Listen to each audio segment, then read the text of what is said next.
In today's garden renovation show, I'll show you how to repurpose, reuse and make a second compost bin out of the one you've already got. I take on the challenge of rebuilding a gate that is well past its use by date. There's a bit of work to be done. And Caroline gets the sweet corn out of the greenhouse and into the raised bed. But I am going to show you something important, so stick around, because if I plant them like this, it could mean disaster. And we'll be showing you some of the garden essentials that we find it impossible to work without.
Right, another project for me.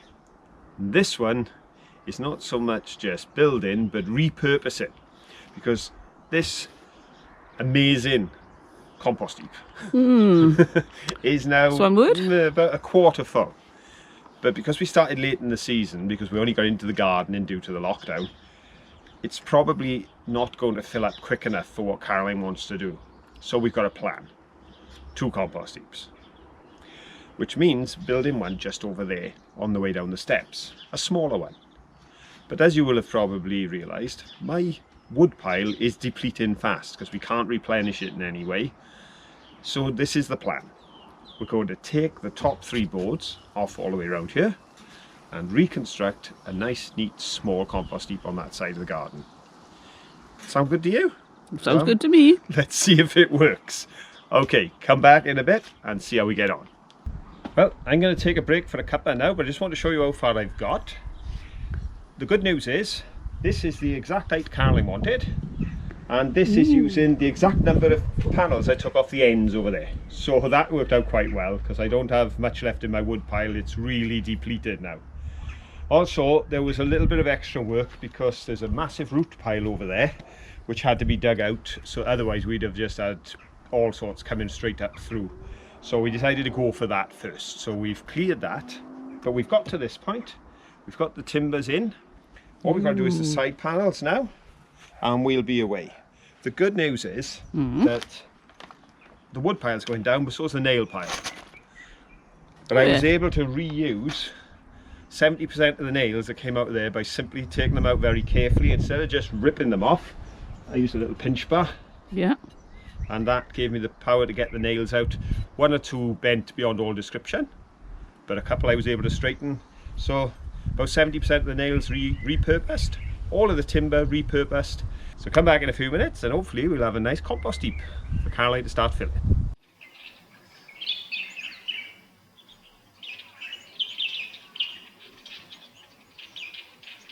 There we go, job done. Built the compost heap. Caroline says she likes to get air into our compost heap. Well, I've certainly covered that because there's plenty of air holes using all this old timber. But of course, we've not just repurposed the timber from there, which was enough to do the job, but the reason it was enough was because we carefully chose where we've located this. Because these concrete walls means we need half the timber as if we'd built it out in the garden, because the concrete walls have served for half the compost heap, so it was half built. Job done. Lazy man's compost heap. Oh, how can you say that? I've worked my fingers to the bone. No, you have. Well, there we go. Compost heap done. Let's see what I can do next. It's a lovely sunny morning, so today I'm going to do some planting. Here are some of the things I'm going to be planting, and this is my butternut squash Avalon F1. It's growing nicely. Little bud, I think, coming there. Little leaf there. Looking very happy, but he's going to go out into the garden today. In the same bed, eventually, is going to go this, which is a courgette, but rather than put it directly into the soil, I thought I'd give it a little bit of a head start. So it's in a pot, and I'll probably put this out next week, but I'll leave the place there so that I know exactly where it's going.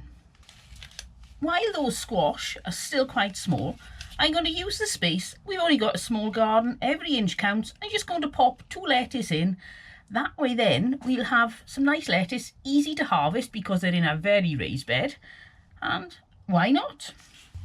Also going in are my dwarf beans. They're coming nicely. Now I have planted some beans directly into the soil, and I had a wonderful plan. I planted half the row with beans and left the other half to put my plants in. And I think I've forgotten which side is which. So I could have a problem there. We may have double on one side and none on the other. We'll find out. We'll take a gamble. And then we got our runner bean. Now this one's coming nice and strong too. It's funny, this one, which is a dwarf bean, isn't much shorter than the runner bean at the moment, but this one will really get away. Our sweet corn, which really should have been planted out last week, is starting to yellow a little bit, but no problem. We're going to put it in the ground today. I've watered them well, so the toilet roll tubes are not dry, but I am going to show you something important, so stick around, because if I plant them like this, it could mean disaster. Right, let's go out to the garden. So this is my new compost heap. There's compost underneath, which hasn't turned into compost yet, and we've topped it up with some soil. Because I'm going to put so much in here, and normally this soil that I'm using would be freshly made compost from the garden, full of goodness, and it isn't, I'm going to add a little bit of grow and rough it up, mix it in, like that. So the plan is I'm going to put my squash there, and that way then I'm not going to shorten it at all. It can run along the back of the flower beds and won't be in the way. My courgette will be going here. So it's nice and easy to harvest. And on the end here, I'm going to pop my lettuce. Planting them is simple enough. This is good soil, it's been well aerated, so I can just use my hands. Take the plant out of the pot. Look at those roots. He's definitely ready to go in the soil. In he goes.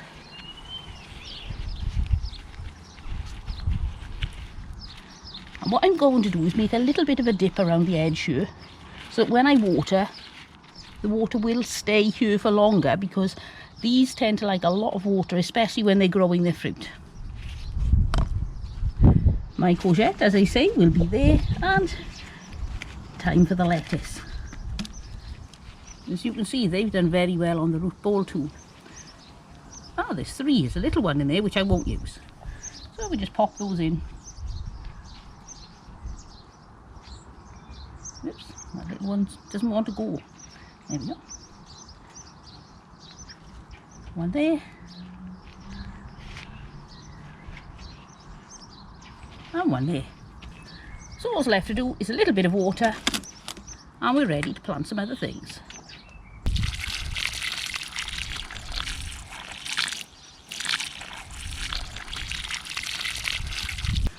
I've got 2 places that I'm going to plant sweet corn. These ones are going in, and they've had a nice start in the greenhouse, so I'm hoping they'll get away. I'm also going to plant some directly into the soil. I have 2 options. I have this bed, which at the moment doesn't get sunny for another hour, so about 10 o'clock, and another bed that's sunny for most of the day, but not into the evening.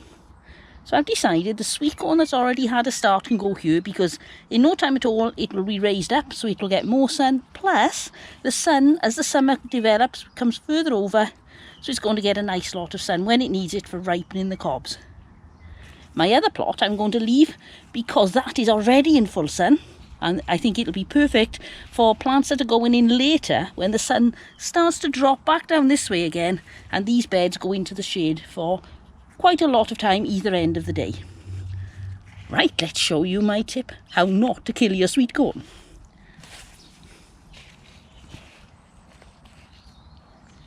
As you can see, these are well overdue potting up. Now the problem you've got, if you plant this directly in the soil with this piece of cardboard sticking up, this will work as a wick, and as the sun shines it will wick up all the water. You'll end up needing to water a lot more often, and it'll keep the soil around the plant really dry. So it's a bit fiddly, but I always tear them open, take the top off, throw that in the compost heap, and then just break them open a little bit so the roots also have plenty of room to expand. We have 12 of these. Normally you plant them a foot apart, but I don't have a foot to spread them. Plus the issue with it is, really the biggest issue, is you'll get smaller cobs. Now I don't mind getting smaller cobs. I'd rather be able to plant more plants and have lots of small cobs. So plant them out 3 rows of 4 or 4 rows of 3. Whoops. So that's where they'll be going. Simple enough to plant. Nice big deep hole.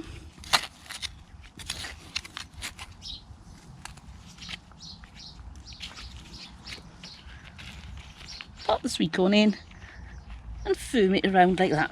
Done. Again, take the top bit off, and you can see already how dry that is. Like that.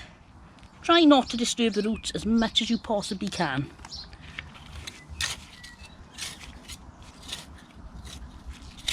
Nice deep hole.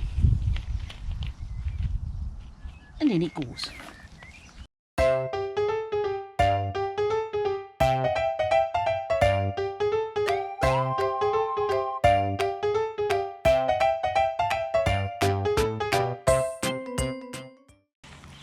Now you may be wondering why I've planted these in a block rather than in rows. 2 reasons. One, they tend to support themselves if they're in more of a block than a row, but the main reason is sometimes they can fail because they haven't been pollinated well enough. This way it's much easier for pollination. I'll show you when they're ready to pollinate just why it makes such a difference. Right, let's get these dwarf beans planted.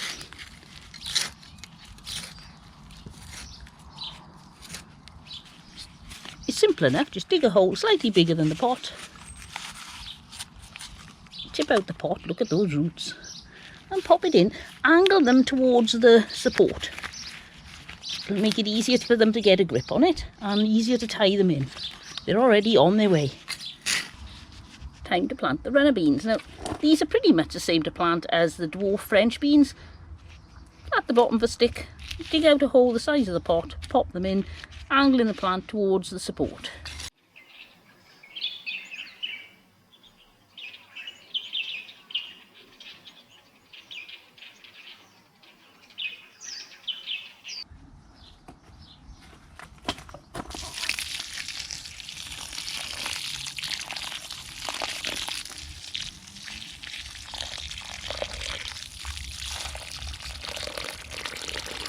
Said earlier we'd mentioned some of the tools that we find absolutely necessary in the garden, both in the greenhouse and outside. And Caroline will be showing you some of the smaller items. I'm going to show you some of the larger items. We always try to reuse and repurpose, but there's those times when you just have to make a purchase.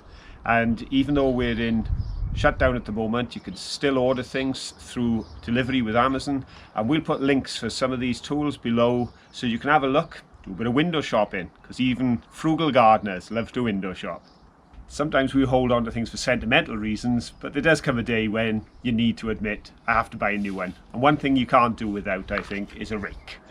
And as you can see, this has got sentimental value, but it's also got a bit of a toothy problem. It's a gummy one. And I dare say we're never going to get rid of this, nope. But we're probably going to have to substitute it with something a little bit more for the job, and perhaps with a little bit more length on the teeth, because this is a cracker for doing certain jobs but doesn't really have the length you can get on certain ones. So a rake you have to have. I couldn't be without my secateurs, and the number of secateurs that have broken on me. I've just bought these ones. They're from JE Outdoors. Don't know if you can see that. What is it to say about secateurs? They're pretty good condition, pretty good quality, very comfortable in the hand. They're not huge. Now, I've only got little hands, so these suit me perfectly. But the reason I got these, they have a lifetime guarantee. They come with a spare spring anyway, so you can replace the spring if it goes and you're not left that you can't do your gardening. Plus, if they break, they're going to give me a new pair, so you can't go wrong there. Another tool that we can't be without is the hoe. Ho, ho, ho. There we go, Caroline doing her Christmas impression, even though it's only May and the sun is shining. But always nice to have a cheerful ho, ho, ho. And it's always nice to have a hoe to hand in the garden, especially this time of year, because now everything is growing. Everything. And weeds are weeds because they find it easier to grow than anything else. So this little tool does the job for you when you have to get in between things and just take them out. I know Caroline's dad swore by early morning hoeing. That was his secret to a successful garden. So a hoe is something that you really need in your toolkit. I think a sturdy pair of gloves is quite a garden essential because the amount of thorns and sharp bits that you end up dealing with, sometimes there's glass in the ground you didn't know was there. So for certain jobs, you really need a good pair of strong gardening gloves. I bought the leather ones. It's not essential that they're pink, but I just think it brightens up the day. And here's a tool that you all know I could never be without. Now this one has done some work. It's seen some wear. In fact, I had to Gorilla Glue the handles back on because they'd come off, they'd slid away. But it's still doing the job. And if you have any doubt about that, just watch the video where I took on the hedge of doom in order to break our way out of here onto the field in the back. It works wonders. It doesn't only cut through substantially thick branches, it'll take a branch as thick as my thumb with no problem at all. Be careful, don't let anyone put their thumb in the way because it'll take your thumb as well. But also, of course, even when you were dealing with smaller things, it gives you reach because this extends my ability to reach by a good 2 foot. I'm 6 foot. When I reach out with my arms, I'm getting around about an 8 foot reach if I want to take off a branch. I would never be without my loppers. I don't know if that's the technical term, but that's what I call them, a loppers. Now these, I think, are another essential piece of my gardening equipment because the big ones with the leather palms on are very clumpy if you're going to plant seeds or just be doing general fiddling around, but this stops your hands getting too dirty. One of the big attractions for these goes right back to when I was a little girl and I used to visit my granny and she always wore marigold gloves. She had perfectly manicured nails, and when she'd finished doing the washing up, so hers weren't this dirty, she'd take them off and then she'd do this. Fill them with air, spin the top and pop the fingers and then turn them back the other way.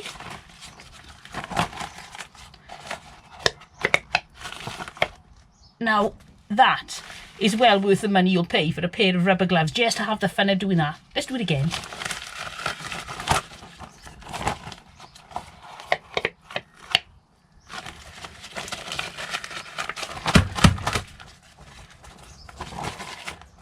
This is almost as much fun as glugging a bottle we find in the river to get all the mud out.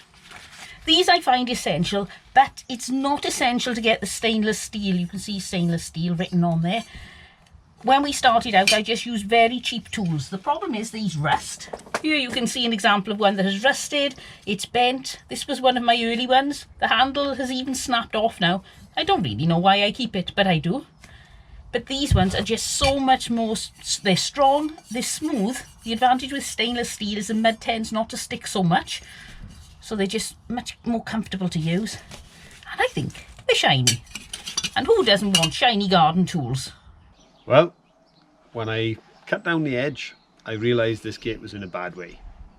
We've been using it now for a few days and it's in a much worse way. The bolts down there that are holding the hinge are no longer got any timber to hold on to, and the timber down this side is gone. I put this piece here just as a temporary fix because this corner's collapsed, so it's time to do some serious refurb. Ooh, serious. Yes.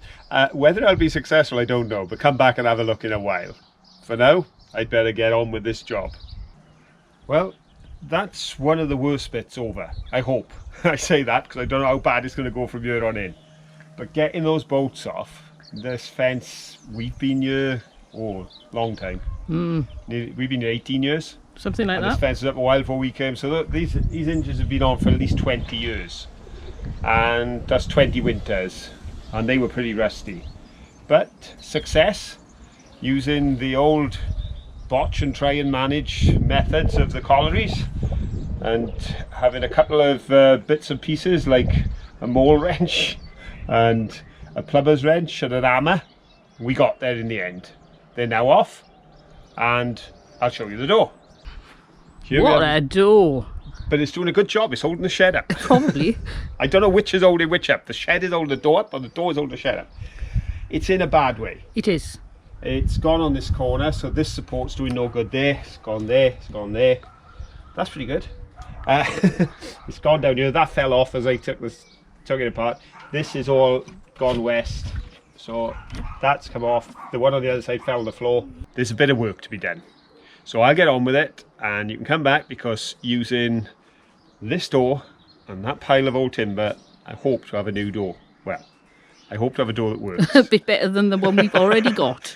Oh, new is overrated. Let's go for it. Recycle.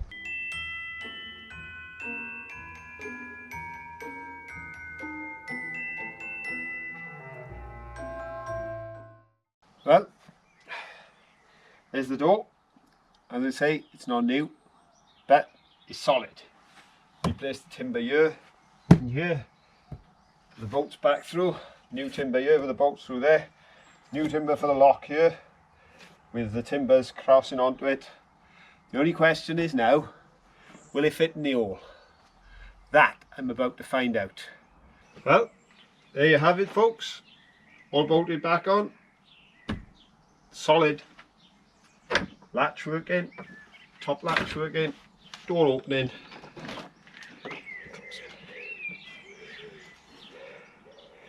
How's that for a job, eh?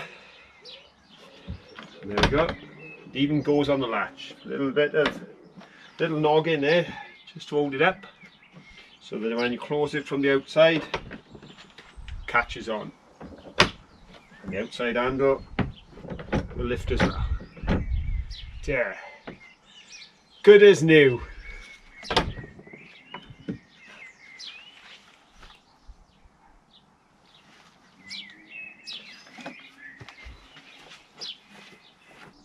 In our last video, you will have seen Phil clearing off this bed and making some space under here, leaving plenty of bushes for the blackbirds. Ooh, that fence looks dodgy. But now we're going to have the big reveal, because here is an old carpet that we put down to mulch the ground to stop the weeds taking over while we weren't using it. Time to lift it, and I wonder what's underneath. I would imagine wildlife. You think so? I think so. Let's have a look. Let's be ready. Oh, Got some woody laces good lice and the slug. Sluggy wuggies. Yep. Got a worm. Plant label. Lots more wood lice. Actually, I think this is falling apart. I don't think this was laid in layers. I think it was one carpet. It is. It's just torn to shreds. You've just given up the ghost. This ground used to be so soft, light and airy because it hadn't been trodden on for years. Now the weight of the carpet, oh, there's a little millipede, the weight of the carpet has squashed it all down, so this is going to have to be turned over, which is one of the things you shouldn't have to do with a raised bed. Yes. It's a shame. But you probably shouldn't neglect a raised bed for like 5 years either.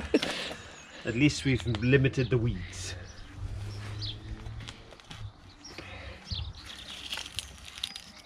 A tree growing through there.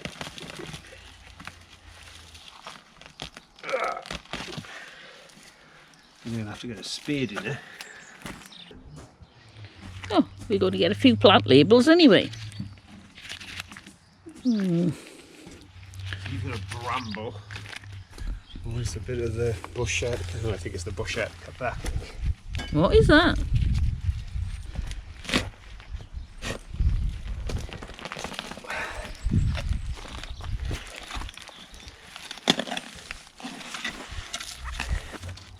Right, that's the mat lifted. You can see we need to turn this over, dig out some rather big roots that have grown, and fix the edges of the raised bed. So we'll get back to it when we finish and show you how it's coming on.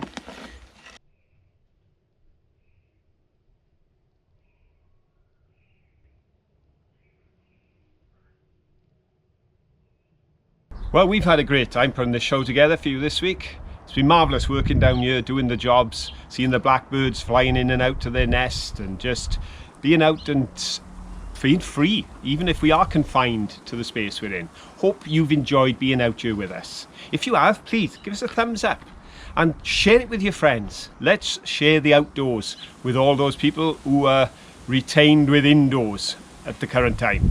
Also, if you haven't subscribed, why not subscribe? Costs nothing at all. It simply means you get a notification every time we put out a new video, whether it's from the garden, whether it's our live show at 9 o'clock British time on a Saturday night, or even our mudlarking videos, which we're still editing from before the lockdown, and we're hoping the lockdown will be relaxed soon and we'll be able to just go with that a little bit and do some more work on that. But whatever you want, it's there for you. Come and join us. We love to have you along for the journey. Take care now. Stay safe and bye. Bye.